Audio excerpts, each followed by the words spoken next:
Hey guys, welcome back to Jugunu Spotlight. അപ്പോൾ നമ്മൾ നോമ്പ് തീരാനായി പെരുന്നാൾ അടുത്തുകൊണ്ടിരിക്കുക. അപ്പോൾ പെരുന്നാളിന് പ്രാവശ്യം നല്ല അടിപൊളി ഒരു മന്തി റൈസ് ആയാലോ, അതൊരു ഒതൻറ്റിക് സ്റ്റൈലിൽ. അപ്പോൾ ഇതിന് വേണ്ട ഇൻഗ്രീഡിയൻസ് എന്താണെന്ന് നോക്കാം. 1 ടീസ്പൂൺ സാധാരണ വളം കാച്ചുന്ന ജീരകം, പിന്നെ വേണ്ടത് ഒരു ജാതിപത്രി, ഒരു സ്റ്റാർ അനീസ്, പിന്നെ 1 ടീസ്പൂണ് ഗ്രാമ്പൂ, 1 ടീസ്പൂണ് ഏലക്കായ്, അത് ഒരു 10-12 എണ്ണം, പിന്നെ 1 ടേബിൾ സ്പൂണ് കുരുമുളക് മുഴുവനായിട്ടുള്ളത്, 2 പട്ട, 1.5 ടേബിൾ സ്പൂണ് മല്ലി, 1 ടീസ്പൂണ് ഇഞ്ചിപ്പൊടി, 2 ഉണക്കനാരങ്ങ, 1 ബേ ലീഫ്. അപ്പോൾ ഉണക്കനാരങ്ങയും ബേ ലീഫും മാറ്റി വെച്ചിട്ട് ബാക്കിയെല്ലാം കൂടിയിട്ട് എന്ത് ചെയ്യുക, മിക്സീൻ്റെ ജാറിലിടുക. ചെറിയ നമ്മൾ പൊടിക്കുന്നതെല്ലാം മിക്സിയില്ലേ, അതിൻ്റെ അകത്ത് 1 ടീസ്പൂണ് കാശ്മീരി മുളക് പൊടി, പുല്ലമുളകില്ലേ അത്, 1/4 ടീസ്പൂണ് മഞ്ഞൾപ്പൊടി, അതിനാവശ്യത്തിനുള്ള ഉപ്പ്,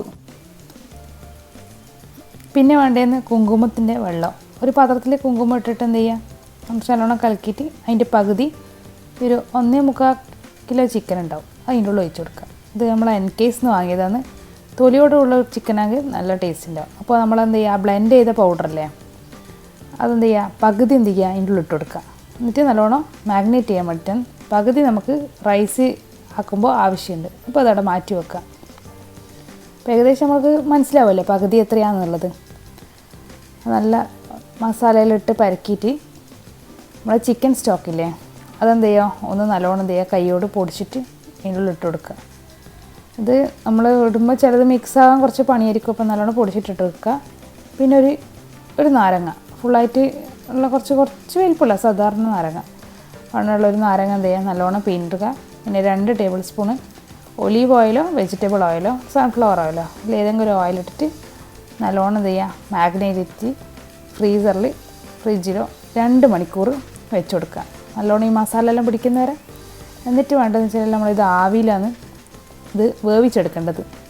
ഒരു അരിപ്പ പാത്രം എടുക്കുക, പതച്ചമ്പ് എന്നെല്ലാം പറയുന്ന അരിപ്പ പാത്രം ഇല്ലേ, അതെടുത്തിട്ട് എന്ത് ചെയ്യുക, നമ്മൾ മാഗ്നേറ്റ് ചെയ്ത് വെച്ച് ചിക്കന് ഇതിൻ്റെ മുകളിലൊന്ന് നിരത്തി കൊടുക്കുക. അപ്പോൾ നല്ലോണം ആവി കയറിയിട്ട് വേണം ഇത് വേവണ്ടിക്കൽ. പിന്നെ പ്രത്യേകം ഒന്ന് ശ്രദ്ധിക്കേണ്ടതെന്ന് വെച്ച് കഴിഞ്ഞാൽ നമ്മൾ വെള്ളത്തിലൊന്നും ഇട്ടിട്ട് വേവിക്കാത്തതുകൊണ്ട് ഈ ആവി കയറിയിട്ട് വേകുന്ന ഒരു സമയമാണ് ഈ ആവി കയറ്റേണ്ടത്. ആവി കയറ്റുമ്പോൾ കുറച്ച് വെള്ളം കൂടുതൽ വെക്കുക. ആ വെള്ളം തന്നെയാണ് നമ്മൾ റൈസിലേക്ക് ഉപയോഗിക്കുന്നത്.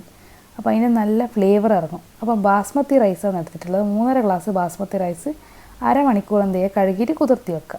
അപ്പോൾ ഏകദേശം നമ്മളെ ചിക്കനെല്ലാം വെന്തിട്ടുണ്ട്. ചിക്കന് വേകാന്ന് വെച്ചാൽ ഒരു 1/2 മുതൽ 3/4 മണിക്കൂർ വരെയെന്ന് ഏകദേശം പറയാം. പക്ഷേ ചിക്കൻ വേകുന്നൊരു നമുക്കിപ്പോൾ ഒരു ചിക്കൻ ഇങ്ങനെ കൈയോട് നമ്മൾ കറി വെച്ച് കഴിഞ്ഞാൽ വെന്തിനോ നോക്കൂലേ, അതുപോലെ ആവി നിന്ന് അങ്ങനെ നോക്കി തന്നെ കയ്യിനെ ശ്രദ്ധിച്ചിട്ട് നോക്കുക. അപ്പോൾ അതാണൊരു വേവുന്ന സമയം. നമ്മൾ ചിക്കൻ സാധാരണ വെന്താൽ ഇങ്ങനെ മനസ്സിലാവുമല്ലോ, അങ്ങനെ.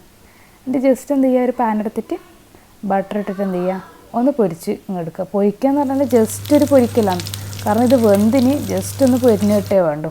ജസ്റ്റ് ഒരു ഷാലോ ഫ്രൈ എന്നെല്ലാം പോലെ ജസ്റ്റ് ഒന്ന് പൊരിച്ചെടുക്കുക, അത്രയേ വേണ്ടുള്ളൂ. കാരണം ഇത് ഒരുപാട് വേകാനൊന്നുമില്ല, നമ്മൾ ഈ ആവിയിൽ നല്ലോണം വെന്തിനല്ലോ. അപ്പോൾ മറന്നുകൊണ്ട ഈ ചിക്കൻ വേവിച്ചിട്ടുള്ള ആവി ഊറിയ വെള്ളം എന്തായാലും എടുത്ത് വെക്കുക. അതാണ് നമ്മൾ റൈസിലേക്ക് ഒഴിക്കുക. അപ്പോൾ നല്ലൊരു ഫ്ലേവർ ആ റൈസിനുണ്ടാവും. ഓക്കെ, അപ്പോൾ നമ്മൾ ചിക്കനെല്ലാം പൊരിഞ്ഞിട്ടുണ്ട്. ഒരു വലിയ ബിരിയാണി ചെമ്പ് പോലത്തെ ചെമ്പെടുത്ത് വെച്ചിട്ട് എന്ത് ചെയ്യുക, പശു നെയ്യ് മിൽമ നെയ്യില്ലേ, അത് ഇതിൻ്റെ ഉള്ളിൽ ഒഴിച്ച് കൊടുക്കുക. ഒരു 3-4 ടേബിൾ സ്പൂണ് ഒഴിച്ചിട്ട് കുറച്ച് അണ്ടിയും കുറച്ച് ബദാമും, അത് നിങ്ങളെ ഓപ്ഷനല്ലാന്നേ, ഇതൊന്നും നിർബന്ധമുള്ള കാര്യമൊന്നുമല്ല. അണ്ടിയും ബദാമും ഇല്ലെങ്കിൽ ലീവ് ഇറ്റ്, കുഴപ്പമില്ല. പിന്നെ നമ്മൾ മുന്തിരി പൊതുവേ ഉപയോഗിക്കലില്ല. എന്നിട്ട് അതെന്ത് ചെയ്യുക, അത് കോരി എടുത്തിട്ട് എന്ത് ചെയ്യുക, പട്ട അതിൻ്റെ ഉള്ളിൽ ഇട്ട് കൊടുക്കുക. അതിന് ശേഷം ഒരു ഉള്ളി ചെറുങ്ങനെ ചോപ്പ് ചെയ്തിട്ടിടുക. 2 പച്ചമുളക് ഇട്ടിട്ട് നല്ലോണം ഒന്ന് വഴറ്റി കൊടുക്കുക. നല്ലോണം വഴഞ്ഞ് വന്നതിനാൽ ഒരു 2 ടേബിൾ സ്പൂണ് വെളുത്തുള്ളി എന്തെങ്കിലും ചെറുങ്ങനെ മുറിച്ചിട്ടിട്ട്, ചോപ്പ് ചെയ്യുന്ന പോലെ ചെറുങ്ങനെ മുറിച്ചിട്ട് ഇതിലിട്ട് കൊടുത്തിട്ട് അതൊന്ന് നല്ലോണം വഴറ്റി കൊടുക്കുക. എന്നിട്ട് ഒരു 2 തക്കാളിൻ്റെ പേസ്റ്റ് പ്യൂരി പോലെ ആക്കിയിട്ട് മിക്സിയിലടിച്ച് എന്ത് ചെയ്യുക, ഇതിൻ്റെ ഉള്ളിൽ ഇട്ടിട്ട് എന്ത് ചെയ്യുക, നല്ലോണം ഒന്ന് വഴറ്റി കൊടുക്കുക. അതിൻ്റെ കൂടെ തന്നെ ആ ഉണക്ക നാരങ്ങയില്ലേ നമ്മൾ നേരത്തെ എടുത്ത് വെച്ച്, അതും ഇട്ടിട്ട് നല്ലോണം ഒന്ന് മിക്സാക്കി കൊടുക്കുക. എന്നിട്ട് നേരത്തെ പൊടിച്ച് വെച്ച മസാലേൻ്റെ പകുതി എടുത്ത് വെക്കാൻ പറ്റില്ലേ, ആ പകുതി മസാല ഇതിൻ്റെ ഉള്ളിൽ ഇട്ടിട്ട് അതും കൂടി നല്ലോണം എന്ത് ചെയ്യുക മൂപ്പിക്കുക. ഒരു ഒരു അതിൻ്റെ പച്ചമണം മാറുന്ന വരെ. എന്നിട്ടൊരു മല്ലിച്ചപ്പ് 3-4 തണ്ട് മല്ലിച്ചപ്പ് എന്ത് ചെയ്യുക ചെറുങ്ങനെ മുറിച്ചിട്ട് അതും കൂടി നല്ലോണം മിക്സ് ചെയ്തിട്ട് നല്ലോണം ഒന്ന് വഴറ്റി കൊടുക്കുക. അതൊന്ന് ഏകദേശം നല്ലോണം ഒന്ന് വഴന്ന് വന്നു കഴിഞ്ഞാൽ ഞാൻ പറഞ്ഞില്ല നേരത്തെ ആവിയിൽ പൊളിച്ച് ആ വെള്ളം എടുത്ത് വെക്കണം. ആ വെള്ളം എന്ത് ചെയ്യുക ഈ വഴന്ന് വന്ന് ആ മസാലയിലേക്ക് ഇട്ട് കൊടുക്കുക, ഒഴിച്ചു കൊടുക്കുക. അപ്പോൾ നമ്മളിപ്പോൾ 3.5 ഗ്ലാസ് ബാസ്മതി റൈസ് എടുത്തുകൊണ്ട് 6 ഗ്ലാസ് വെള്ളമാണ് ഇനി വെക്കുന്നത്. അപ്പം ഇനി അഥവാ നിങ്ങൾക്ക് ഇത്രയും വെള്ളം ഈ ആവിയിൽ ഊറിയിട്ട് ഇത്രയും വെള്ളം ഇല്ലെങ്കിൽ എന്ത് ചെയ്യുക, സാധാരണ വെള്ളം അതിൻ്റെ കൂടെ ഒന്ന് ചോദിച്ചു കൊടുത്താൽ മതി. പക്ഷേ ഈ വെള്ളം തന്നെ ഉപയോഗിക്കാൻ നോക്കുക. കാരണം നല്ലൊരു ഫ്ലേവറും അതിൻ്റെ ആ ചിക്കൻ്റെ ആ വേവുമ്പോൾ അതിൻ്റെ പ്യൂരി പോലെ സംഭവമല്ലോ ഒട്ടിയിട്ടുണ്ടാവുമല്ലോ. അപ്പോൾ ആ നല്ല ഫ്ലേവർ കിട്ടാൻ ഈ ഒതൻറ്റിക് റെസിപ്പി എന്ന് പറയുന്നത് ഇതാണ് മെയിനായിട്ട് സംഭവം. എന്നിട്ട് ഉപ്പുണ്ടാവും നോക്കിയിട്ട് എന്ത് ചെയ്യുക, ഒന്ന് ഉപ്പിട്ട് കൊടുക്കുക. നമ്മളാ വെള്ളത്തിന് എന്തായാലും ഉപ്പുണ്ടാവും. അപ്പോൾ നല്ല തിള വരുന്നുണ്ട്. അപ്പോൾ നമ്മൾ ബാസ്മതി റൈസ് അരമണിക്കൂറെല്ലാം കുതിർന്ന് കഴിഞ്ഞിട്ട് വെള്ളമെല്ലാം ഊറ്റിയിട്ട് അതിനുള്ളിൽ ഇട്ട് കൊടുത്തിട്ടുണ്ട്.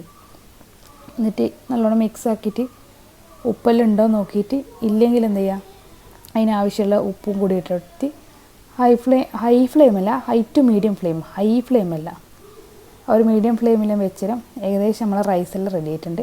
അപ്പോൾ ഒരു ക്യാപ്സിക്കം എന്ത് ചെയ്യുക ചെറുങ്ങനെ, ചെറുങ്ങനല്ല അത്യാവശ്യം ഒരു ചെറുങ്ങനെ ചോപ്പ് ചെയ്തിട്ട് ഇട്ടിട്ട് അതിൻ്റെ മുകളിൽ എന്ത് ചെയ്യുക മല്ലിച്ചപ്പ് ഇടുക. എന്നിട്ട് കുറച്ച് നേരത്തെ നമ്മൾ പൊരിച്ച് വെച്ച അണ്ടിയില്ലേ അതും കൂടി ഇട്ടിട്ട് ആ കുങ്കുമത്തിൻ്റെ വെള്ളവും കൂടി ഒഴിച്ചിട്ട് നമ്മൾ പൊരിച്ച് വെച്ച ചിക്കൻ പീസ് ഫുള്ളായിട്ടൊന്ന് നിരത്തി കൊടുക്കുക. നമ്മൾ എത്രയാണ് സ്പേസ് ഉള്ളത് അതിന് കണക്കായിട്ട് ഫുള്ളായിട്ട് എന്ത് ചെയ്യുക നിരത്തി വെച്ച് കൊടുക്കുക.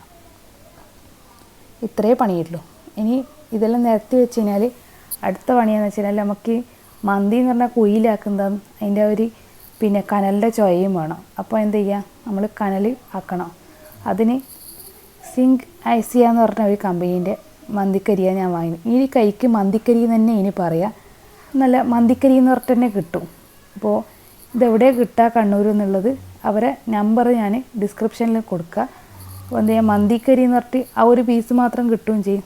നല്ല അടിപൊളി സംഭവം കേട്ടോ, ഈസിയാണ്. ഒരു പീസ് എടുത്തിട്ട് എന്ത് ചെയ്യുക അടുപ്പത്ത് നല്ലോണം ചൂടാക്കിയിട്ട് എന്ത് ചെയ്യുക ഒരു ചെറിയ പാത്രത്തിലോ ചിരട്ടയിലോ കോപ്പയിലോ എന്തെങ്കിലും ഇട്ടിട്ട് നമ്മളെ ഈ മന്തി റൈസിൻ്റെ ഇടക്കട വെച്ച് കൊടുത്തിട്ട് ഒരു ടേബിൾ സ്പൂൺ ഒലീവ് ഓയിലോ ഏതെങ്കിലും ഒരു ഓയിൽ ഒരു കഷ്ണം ബട്ടർ ഇട്ടിട്ട് അവിടെ പൊത്തി വെച്ചാൽ നല്ല അടിപൊളി 10 മിനിറ്റോളം വെക്കണം ദമ്മാക്കാൻ. അപ്പോൾ നല്ല സ്മോക്കി എഫക്റ്റും എല്ലാം കിട്ടി നല്ല അടിപൊളി മന്തി റൈസ് റെഡി ആയിട്ടുണ്ട്. അപ്പോൾ ഈ പെരുന്നാളിന് എല്ലാവരും ഇതൊന്ന് ട്രൈ ചെയ്ത് വെക്കുക, അല്ലെങ്കിൽ പെരുന്നാൾ കഴിഞ്ഞിട്ട് ട്രൈ ചെയ്ത് വെക്കുക. വീഡിയോ ഇഷ്ടമായെങ്കിൽ ചാനൽ ഇതുവരെ സബ്സ്ക്രൈബ് ചെയ്യാത്താൽ എന്തായാലും സബ്സ്ക്രൈബ് ചെയ്യുക, ആ ബെല്ലൈക്കൺ ഓൾന്നും കൂടി പ്രസ് ചെയ്യുക. വീഡിയോ ഇഷ്ടമായാൽ ലൈക്ക് ചെയ്യുക, ഷെയർ ചെയ്യുക, കമൻറ്റ് ചെയ്യുക. Thanks for watching.